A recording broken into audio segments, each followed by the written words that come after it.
Hello, today I'd like to show you a new feature that we have in the JD Edwards EnterpriseOne Tools Release 9.1.3. Now the name of this feature is called the Composite Application Framework, and what it allows you to do is to build in multiple views of information associated with the JD Edwards application and be able to display those all in one shot. So what this builds on is some of the historic features that we had in Enterprise One called Related Information Framework, and here's kind of a view of how that looked before. Now what we wanted to do was extend this framework to do a couple of things, to allow you to be more free-formly put the content where you want to put it instead of just being bound to the bottom of the page, and also be able to aggregate those into multiple layouts that are easily toggled between by users. So let's take a look at this one. Here's an example of related information, but maybe I want to do something that's not on the bottom. Maybe I want to have a pane of information with business intelligence on the right side. Now with related information and with this, you can see as I toggle between the grid, I can link my grid information to what is being displayed as filters into my business intelligence and have it basically contextually linked between the different applications. That's pretty slick. I can have one pane of information, but what if I want to bring in more information?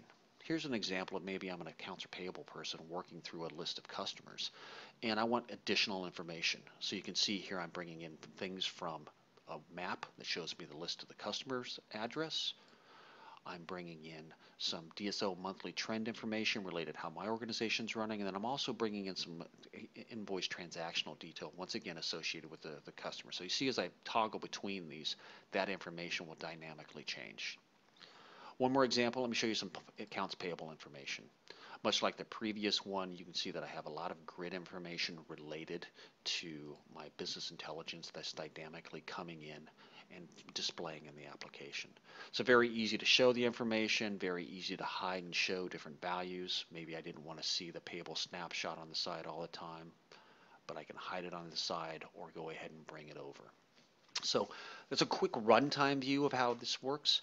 Now I know what you're saying, this looks pretty slick, I can bring in all this content, but gosh, how much is this going to cost? How many developers am I going to have to bring in to build this application? Are there tool sets that I have to bring in to build these composite apps? And the answer should be zero. This is really defined and designed as an end user or power user type of feature to be able to design this. So let me show you how easy this is done. Up on the top of the page we have this personalization and edit current page. And what that does is it puts my application into a design mode. And I can either go and modify the existing layout or I can add a new layout. Now if I have content that I've used before, we've got this nice little feature that remembers those and allows me to be able to reuse these between different frames of information. So I had that payable trend that I showed you earlier. I could just drag and drop that. Now look how easy it is for me to decide where this goes on the page. It was that simple to be able to add in content that I've used before. Now if I've got content I haven't used before that I need to bring in, you've got some of the options you had with related information. So I can drag and drop the URL. Once again, look where I want to put it. Here, I think this looks good. I'm going to use the classic example of a map here just to show you how easy it is to create web content. My administrator's been nice enough to set up a template for this URL that I'm putting into the system. And as before, very easy to map content into the parameters of this URL to grid information. So I'm just clicking the plus button there in order to link those. And with a few steps, I've got a map linked to my grid information that will dynamically change as I change. Last thing I want to show you here is how to bring in business intelligence information. So I can go into the Oracle Business Intelligence Engine, decide where I'm going to drop that. Now what this is doing is this is pinging out to a BI server that we have here. It's bringing back all the different reports that I have access to. I'm a pretty important person here, so I've got lots of reports, so it's taking a second to bring back that list of available reports. You can see I've got lots of stuff I can look at, but in this case I'm going to take a look at some financial information, payables, AP transactions. Yeah, I think this report looks good. It gives me a quick visual of it.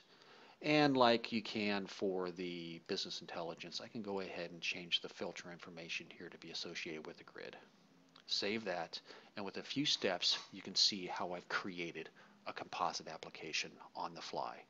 I can then save that layout, call it my demo layout, and there it is. I've got it now. I can go ahead and use this layout as much as I want in a very simple step. So thank you for sitting through this presentation. I think you'll find this an exciting new feature, and we look forward to you using it. Thanks a lot. Bye-bye.